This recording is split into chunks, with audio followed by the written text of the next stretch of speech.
You may remember Watson, the supercomputer made by IBM that made headlines a few years ago. Well, now, Big Blue is betting big on Watson with a new home and some new applications. Bob Pisani reports. Remember IBM's Watson? That's the artificial intelligence program that defeated the Jeopardy champions. Not much has been heard from it, but today IBM opened a brand new headquarters for Watson in downtown New York, surrounded by Google and other hip companies. Why the move? IBM is finally rolling out new applications for Watson, and it wants to attract all those young, hip downtown developers to write apps for it.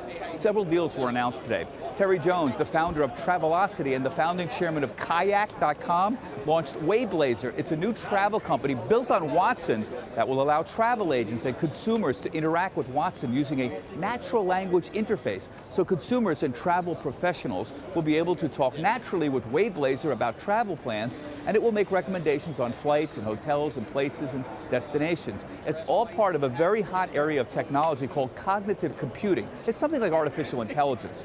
Cognitive computers don't think by themselves, but they're capable of learning. They can adopt to new information, they can interact, and they can propose solutions. And the technology is getting better very fast. Another use Watson is being tested for is as an aid to doctors to more quickly and accurately make diagnoses. Watson is designed to interact with the patient's medical history, as well as information from the doctor's medical exam. So if a patient comes in with a difficult diagnosis, the doctor could query Watson, which would compare the symptoms against a vast body of medical knowledge to produce a series of possible diagnoses. This is very valuable when dealing with rare diseases where the doctor is likely to have little knowledge of the disease or its symptoms.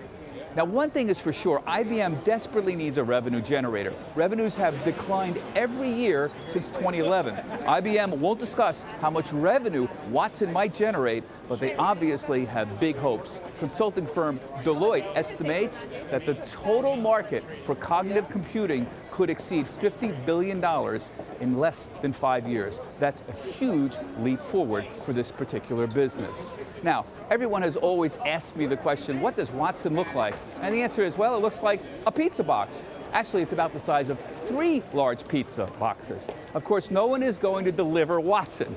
It's going to be available as a service in the cloud. For Nightly Business Report, I'm Bob Pisani at the New York Stock Exchange.